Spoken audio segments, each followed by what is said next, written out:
क्या कुंभकर्ण एक महान वैज्ञानिक था? दोस्तों, आपने सुना होगा कि रावण का भाई कुंभकर्ण ज्ञानी और बहुत आलसी राक्षस था। लेकिन ये बहुत ही कम लोग जानते होंगे कि आलसी और प्रमादी होने के साथ साथ वो एक गुणी वैज्ञानिक भी था। जी हाँ दोस्तों, कुंभकर्ण वास्तव में एक वैज्ञानिक था।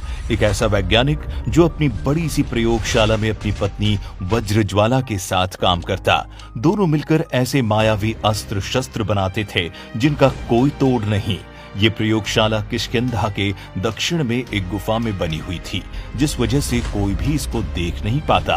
दोस्तों, बता दें, कुंभकर्ण साल के 6 महीने अपनी प्रयोगशाला में काम करके ही गुजार दिया करते थे, जिसके चलते वो आम जनता की आंखों से ओझल रहता।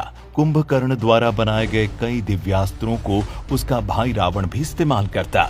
इतना ही नहीं, उसके कई विमान को भी रावण अपने युद्ध में ले जाता। सोचिए, वो दिव्यास्त्र जब किसी गलत हाथों में लग जाते होंगे तो क्या होता होगा।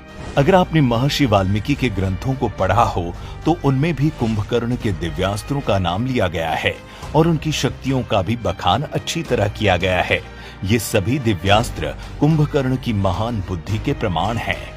आपको जानकर हैरानी होगी कि रावण ने भी ज्यादातर युद्ध कुंभकर्ण के शस्त्रों की मदद से ही जीते हैं।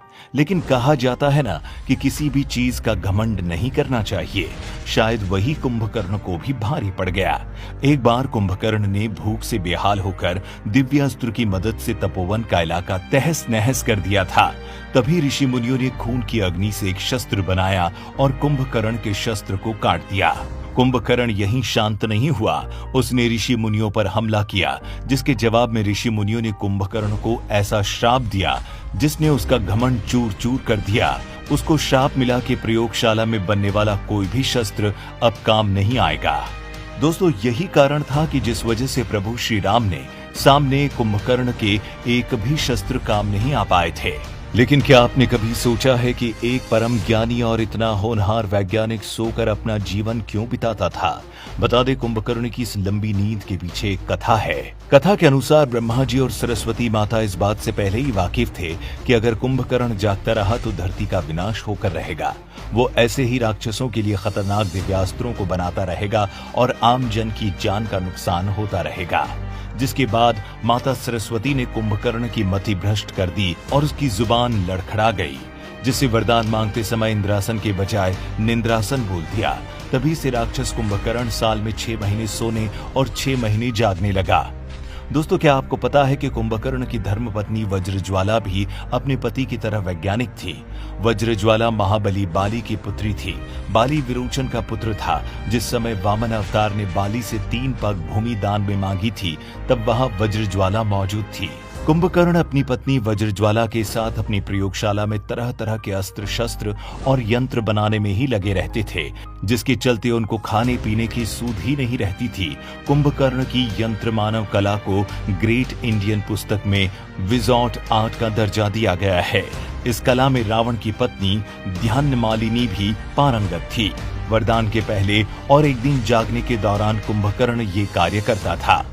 आपको बता दें, कुंभकर्ण ने 2 शादियां की थी।